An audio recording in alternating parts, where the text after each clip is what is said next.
तिथे महायुती नसून आमची युती आहे आणि भारतीय जनता पक्ष, राष्ट्रवादी अजितदादा आणि आठवले RPI अशा प्रकारची आमची या ठिकाणी युती झालेली असून यामध्ये आम्ही जवळपास नगराध्यक्षासहित संपूर्ण जागा या ठिकाणी लढतोय। काही एक दोन ठिकाणचे कागदपत्र अपूर्ण आहेत, ते सुद्धा पूर्ण होतील, परंतु जवळपास सर्व जागा युतीच्या माध्यमातून लढून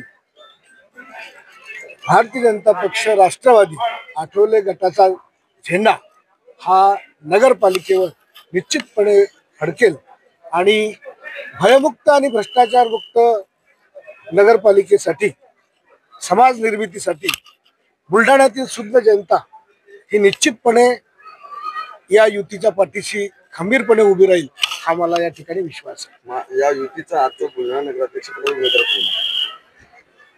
या ठिकाणी भारतीय जनता पक्षाच्या वतीने नगराध्यक्ष पदाचे 2 उमेदवारी अर्ज भरले गेले आहे, ज्यामध्ये एक अर्पिता विजयराज शिंदे, दुसरा अर्ज भारतीय जनता पक्षाचे शहर अध्यक्ष सरला मंदार नायकर अशी 2 उमेदवारी अर्ज आहे। विड्रॉलच्या दिवशी याच्यातला एक अर्ज विड्रॉल होऊन एक अर्ज काय तो विड्रॉलच्या दिवशी समजेल। भयमुक्त म्हणून झाले बुलढाणेकरांना कोणापासून भय? बुलढाणेकरांना कोणापासून भय आहे हे मतदानाच्या मधून बुलढाणेकर दाखवून देते।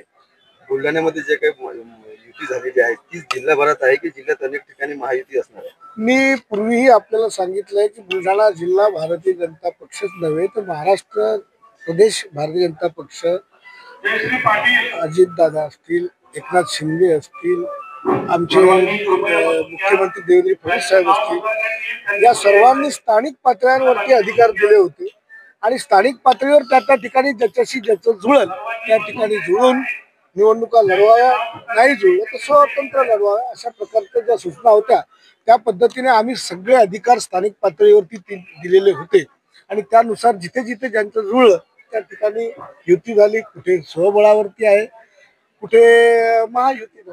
तुम्ही बुलढाण्यामध्ये राष्ट्रवादीसोबत युती केली, राष्ट्रवादीने काही ठिकाणी शिवसेनेसोबत युती केली, तुमच्या या सगळ्या मतभेदांमध्ये राष्ट्रवादीची बार्गेनिंग पॉवर वाढली? असं काही नाही आहे बार्गेनिंग पॉवर वगैरे काय। नगरपालिकेमध्ये प्रत्येकाच्या ठिकाणी प्रतिनिधित्व मिळावं, पार्टी उभी करावी अशी प्रत्येक